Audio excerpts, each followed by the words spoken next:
I'm Tactical Jackalope. Welcome to my scale modeling world.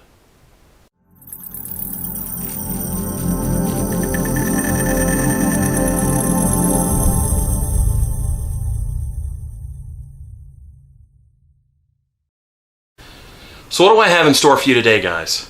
Well, in my first collaborative effort with the Kitmaker Network and Armorama.com, I did a build review of the just recently released Meng M1A2 SEP Tusk 1 Tusk 2 kit, and I'm going to go over with you the build. I haven't painted it yet. It's going to be a while before I get the opportunity to paint it, but I'm going to share my thoughts and impressions on the kit and how the build went along. So here is the finished product, the completed Meng SEP Tusk 1 or Tusk 2. The modeler can build this any way they want. Actually, I have two variants they can build.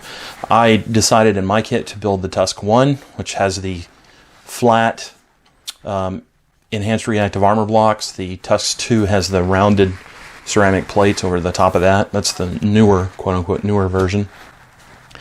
So what did I think of the kit? Well, first off, I want to start by saying that this is my first Meng kit. I have never built one. I've got a ton in my stash, but I have never actually finished one.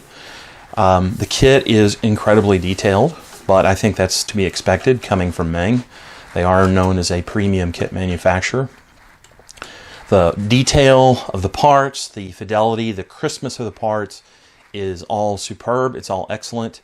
I think right along with their manufacturing prowess, that part I was very impressed of. For example, the non-skid texture here is excellent. And let me zoom in a bit for you and I can show you perhaps a little better just how good the non-slip texture is on the all of the upper surfaces of the turret and the upper surfaces of the hull.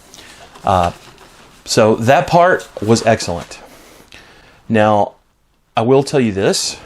I was disappointed in some regards because, in my opinion, the kit had quite a bit of flash and a lot of ejector pin marks that had to be removed. Most of them are not, I'll admit that most of them are not in places where it was going to be an issue, but it had those weird ejector pin marks on the back of the slats on the engine grill, for example, here, which had to be removed. It wasn't a problem. The modeler certainly, if you've got a good pair of cutters and a good knife in your toolbox, then getting them removed is not going to be an issue. It's just that my concern or my problem mainly with this is that, okay, this is a Meng kit. This kit is expensive. This is a $69.99 or $79.99 kit, and you're having to do quite a bit of cleanup like this with the flash and these weird cylindrical ejector pin marks. And I understand there are other manufacturers that you see this on as well, for example, like Dragon. That was my concern, is that for what this kit cost, I don't think you should have to do that. So that was my first concern with that, was the cleanup required to do the model. The engineering was superb. I have no complaints there. The instructions are absolutely first class. They're every bit as good as anything that Tamiya makes in terms of the instructions. The barrel is workable. The kit comes with a workable suspension. Personally, I find that a bit gimmicky, although some modelers may really like that.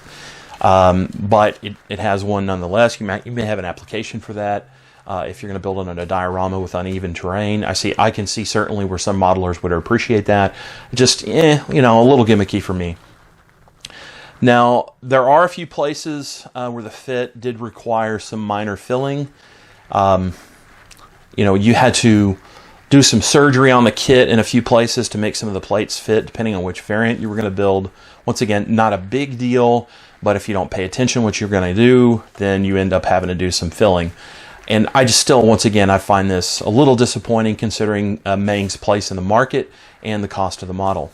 Now, here's where the big negative came, and I'll tell you probably the biggest negative, and that is the tracks. Now I'm going to show you a series of pictures showing how the tracks are designed to be assembled. I think there was 6 or 7 parts per link to make these work. They're supposed to be glueless, except for the guide horns. So you glue the guide horns down.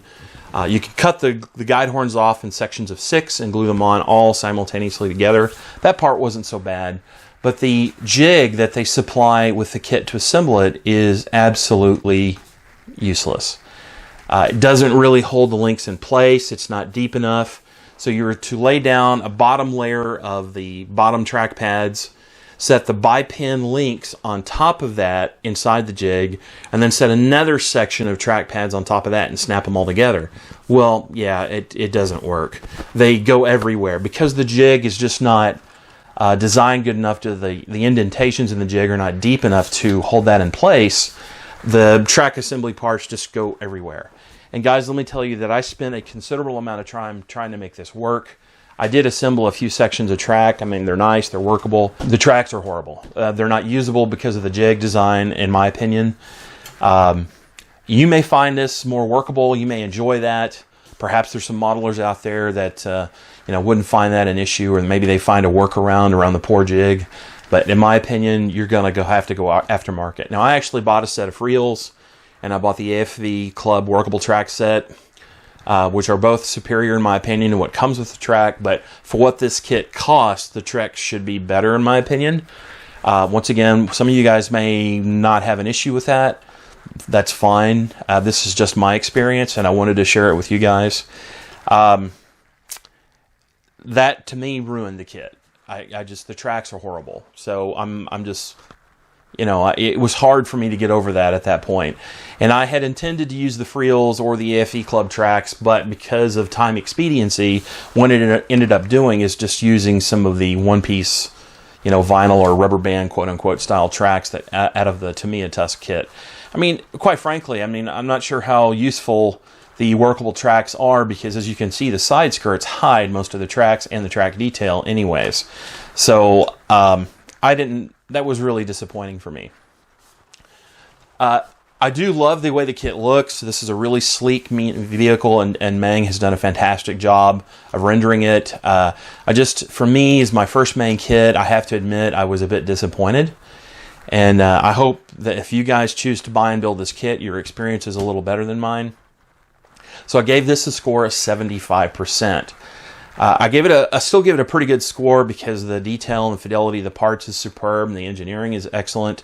It's just the additional cleanup required and the absolutely horrible tracks for me deduct from it quite a bit. Now, I have a bunch more Meng kits in the stash, and I'm sure I will continue to buy them, and I will build more of them in the future. It's just that my first experience out of the gate with Meng was not a very good one. So, guys, I hope you found this build review informative, and I appreciate you logging on. If you like this video, please like, thumbs up, and subscribe. I'll give you a little button there to subscribe to.